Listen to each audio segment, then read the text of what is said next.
এই যে হ্যাঁ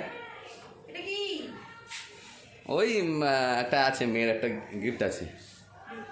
না না না না এখন এখন তুমি দেখো না,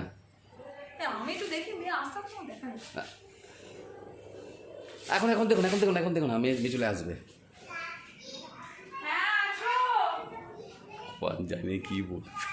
হাই এভরিওয়ান, তোমরা সবাই আমার সাথে থাকো। আজকের আমি আমার মেয়েকে একটা সারপ্রাইজ দিতে চলেছি।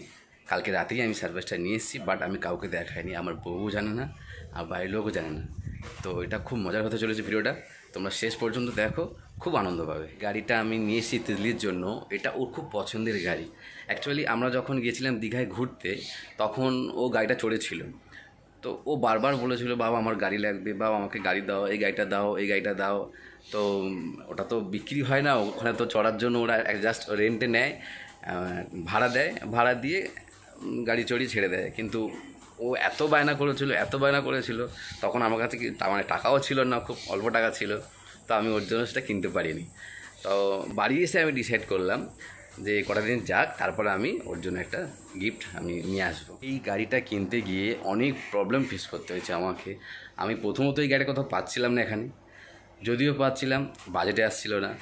তারপরে আমি ডিসাইড করলাম যে তাহলে বড়বাজার যাব, বড়বাজার গেলে ওখান থেকে আমি আনতে পারবো। বড়বাজার তো আমি বাইকে করে আনতে পারবো না। তো অনেক প্রবলেম ফেস করেছি। প্রথমে বড়বাজারে গিয়ে আমি দেখে এসেছি, পরে আমি একদিন গিয়ে ওলাই করে গিয়ে আমি গাড়িটা নিয়ে এসেছি। কেউ জানে না যে আমি কি নিয়ে এসেছি।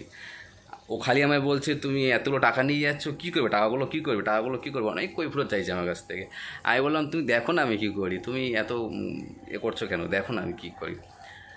তাও ফাইনালি ও একটা ধারণা করেছে যে কী হতে পারে। বাট এটা যে নিয়ে এসেছি, গাড়ি নিয়ে আসতে পারি মেয়ের জন্য, এইটাও একদম আনএক্সপেক্টেড। তো আগে মধুর রিয়াকশান দেখবো, তারপরে আমার তিতলির রিয়াকশান দেখবো। চলো, তিতলি আর মধু নিচে খেতে গেছে, আমি এখন ওটাকে রেডি করতে যাচ্ছি গিফটটাকে।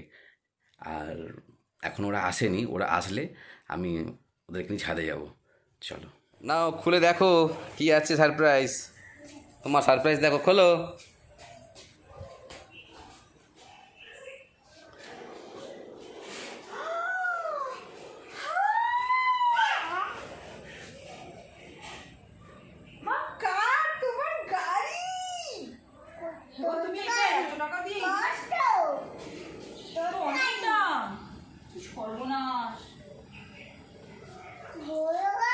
তুই খালি বলছিলে না টাকাগুলো কি করলে, এটা নিয়ে এসেছি।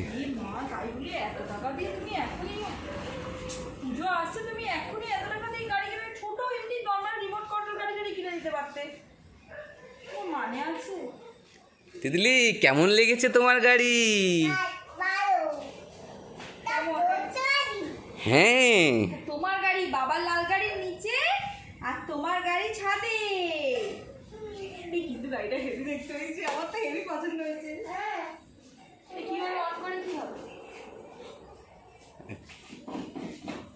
ওই এসে চলে যাচ্ছে, সারপ্রাইজ নেবে এসে চলে যাচ্ছে। মামা তিতলি, এই তুই না চালালে আমি চালিয়ে দেবো। মামা আমার পছন্দ হয়েছে, আসো।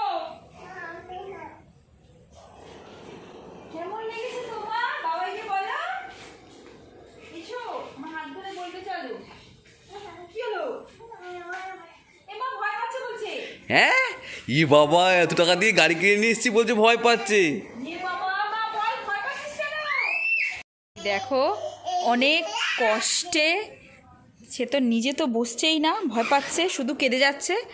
এবার ওর দাদার ছোট দাদা রিমোট কন্ট্রোল গাড়িও চালিয়েছিল কদিন আগে, সেইটাই ওর খুব ভালো লেগেছে বলে বাবা এত বড় গাড়ি এনে হাজির করেছে, কিন্তু সেটা মেয়ে দেখে কাঁদছে। যাই হোক, অনেক, হ্যাঁ দীঘাতে এই গাড়িগুলো চড়েছে, মলেও চড়েছিল সেদিন, তখন অবশ্য ছোট ছিল, মিষ্টির সাথে চড়েছিল বলে ও ভয় পায়নি। যাই হোক, এবার রিমোটটা দিয়ে যখন ওর বাবা ওকে দেখাচ্ছে, তখন ও ব্যাপারটা বলছে, আচ্ছা রিমোট কন্ট্রোল গাড়ি মানে ও এখন কেচ্ছে, কিন্তু নিজেও কোনো মতেই বসছে না। তো ভিডিওটা কেমন লাগলো তোমরা কিন্তু অবশ্যই জানিও, কমেন্ট করো এবং লাইক করো এবং সাবস্ক্রাইব করো চ্যানেলটাকে, যারা নতুন নতুন ভিডিওটা দেখছো। আর অবশ্যই জানিও কমেন্ট করে যে তোমাদের বাড়ি বাচ্চাদেরকে তোমরা কীভাবে সারপ্রাইজ দাও বা কী সারপ্রাইজ দাও, সেটা কিন্তু অবশ্যই জানিও। তুমি এত টাকা দিয়ে গাড়িটা কিনলে, এটাই আমার ব্যাস। ও বোঝে না, বাদ দাও, ওকে মেরে দিয়েছে। আছে, শোনো। দেখা হচ্ছে নেক্সট ব্লগে। টাটা। আমি সবাই একটুখানি ভালো থাকবে। বোঝাই সবাইকে। টাটা। টাটা।